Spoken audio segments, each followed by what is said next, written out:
नमस्ते सबैजनालाई। हामी सीएच स्टोममा धरमपानीको फेदमा रहेको नेवाबाङमा धर्मशाला निर्माण गर्नको लागि हामी सामानहरू तयारी गरिरहेका छौँ। यसलाई बोकेर लग्नुपर्छ। करिब 3 घण्टाको उकालोमा हिँड्नुपर्छ। हामी यो तमघास खोलाबाट हामी हिँडिसक्यौँ र हामी 2 घण्टाको हिँडाइपछि ठकाइ महसुस भएको कारण हामी झालेपाटे भन्ने ठाउँमा हामी ठकाइ मारिएका छौँ र हामी यो झालेपाटेबाट पनि हामी उकालो लागिसक्यौँ र करिब यो ठाउँबाट 1 घण्टापछि हामी माथि पुग्नेछौँ र हामी फेरि 1 घण्टामा करिब नेवाबाङ आइपुग्न लागेका छौँ र नेवाबाङ नजिकै हामी बिसिएका छौँ र हामी फाइनल्ली नेवाबाङ पुगिसकेका छौँ र यो नेवाबाङ भन्ने ठाउँ यही हो साथीहरू।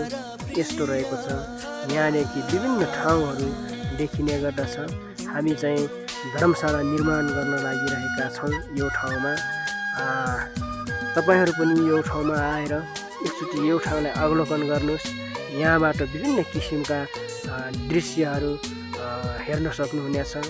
यो ठाउँमा आएर तपाईहरू भेडाहरूसँग चाहिँ रमाउन सक्नुहुनेछ र भेडीहरूसँग खेल्न सक्नुहुनेछ।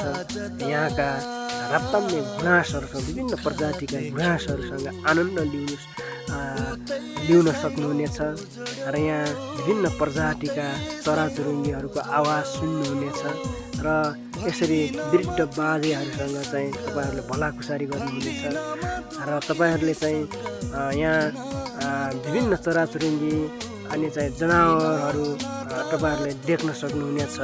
डाँफेदेखि लिएर भागदेखि लिएर यहाँका रटुवा, घोरल, कस्तुरी यस्ता विभिन्न प्रजातिका चराचुरुङ्गी र चाहिँ जीव जनावरहरू, विभिन्न प्रजातिका जडीबुटीहरू र यहाँ त्यो मात्र नभएर चाहिँ बुकीपाटनहरूसँग पनि तपाईँले रमाउन सक्नुहुनेछ र चैत वैशाखमा चाहिँ तपाईँहरू घाँससँग खेल्न सक्नुहुनेछ भने असार साउनतिर तपाईँहरू चाहिँ यहाँका हरियाली वन जङ्गल र चाहिँ लेटोपाटो विभिन्न प्रजातिका फुलहरूसँग तपाईँहरूले खेल्न सक्नुहुनेछ। त्यसैले तपाईँहरू यो ठाउँमा यो धर्मशालामा बसेर आनन्द लिनुहुनेछ र यहाँका यो वन जङ्गलहरूसँग, यहाँका चाहिँ विभिन्न जनावरहरूसँग, यहाँका विभिन्न पन्छीहरूसँग चाहिँ खेलेर यहाँका आवाजहरू सुनेर तपाईँहरूले आनन्द लिनुहुनेछ र फाइनल्ली हामी धर्मशाला पनि निर्माण लगभग अन्तिम चरणमा आइसक्यो र हामी फाइनल्ली निर्माण गरिसक्यौँ र तपाईँहरूले यो ठाउँमा आनन्द